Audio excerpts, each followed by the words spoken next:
Assalamualaikum warahmatullahi ta'ala wabarakatuh. Bertemu lagi Ustazah.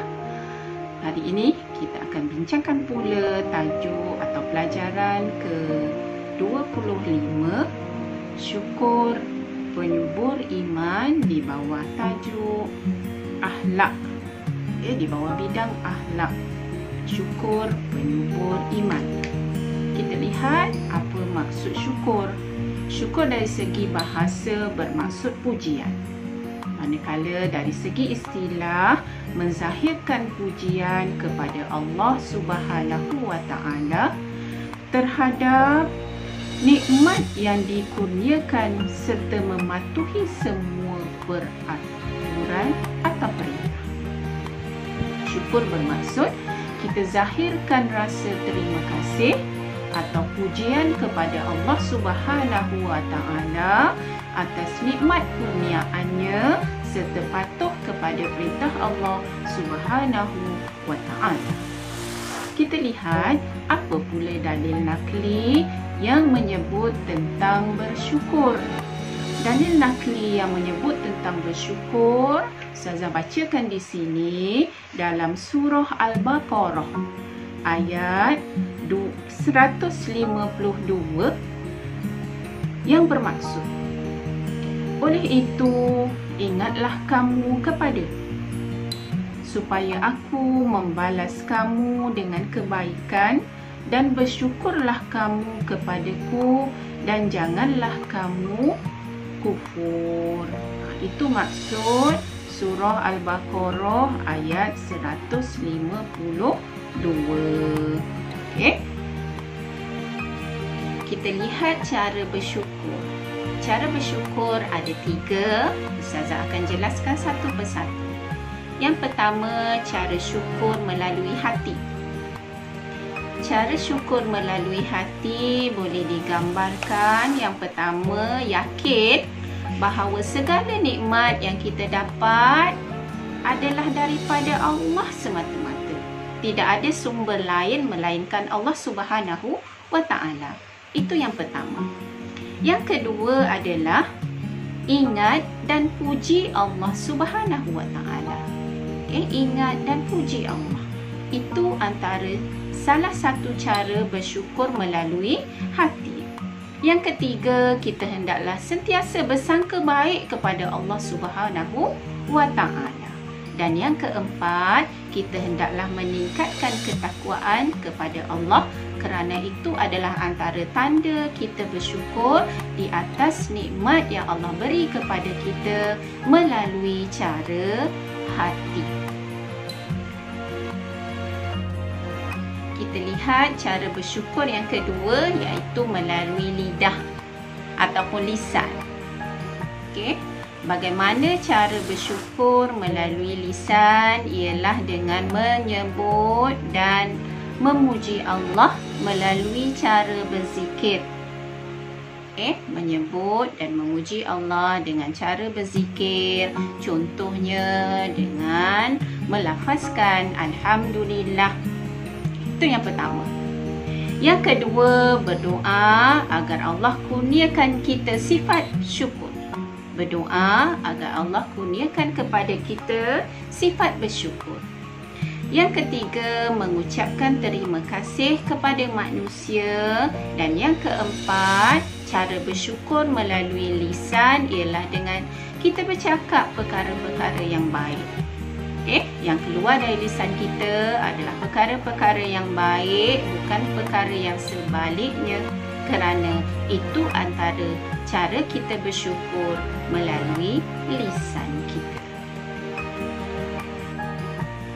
Kita lihat pula cara bersyukur melalui amalan atau perbuatan. Apa contoh ataupun apa cara kita bersyukur melalui perbuatan?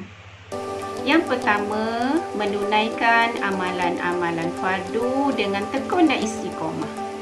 Antara cara kita bersyukur melalui perbuatan adalah dengan kita melakukan amalan-amalan fardu, kewajipan kita, dengan cara istiqamah dan berterusan.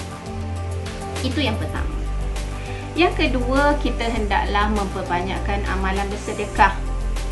Bersedekah ini kita tidak perlu ada amount yang tertentu kalau dari segi wang ringgit. Bersedekah juga banyak dia punya cara. Tidak semestinya dalam bentuk wang atau harta sahaja. Yang ketiga, melakukan segala perintah Allah dan meninggalkan segala larangan Allah. Itu juga antara cara kita bersyukur melalui amalan atau perbuatan.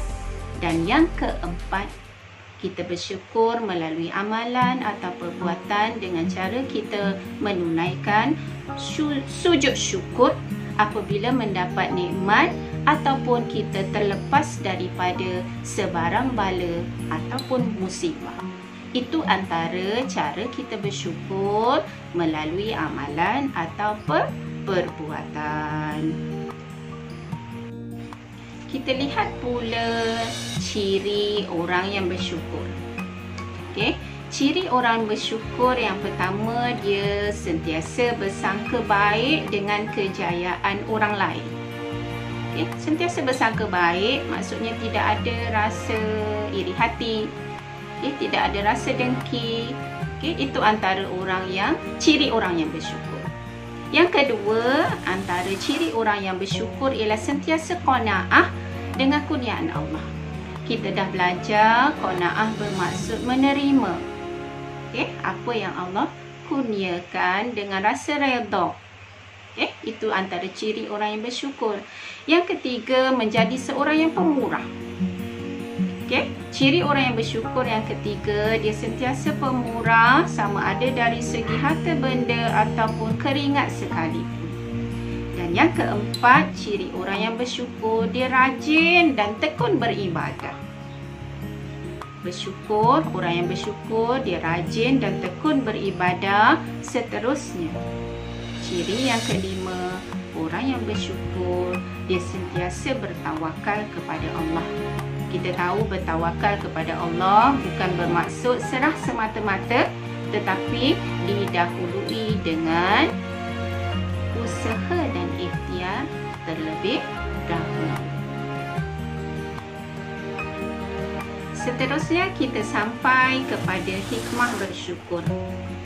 Ustazah akan sebut dekat sini, antara hikmah orang yang ada sifat bersyukur, hidupnya sentiasa dalam keredaan Allah. Kenapa?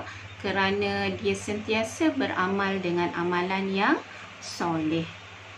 Orang yang bersyukur sentiasa patuh perintah Allah, jadinya Allah sentiasa redha dengan dia. Itu yang pertama.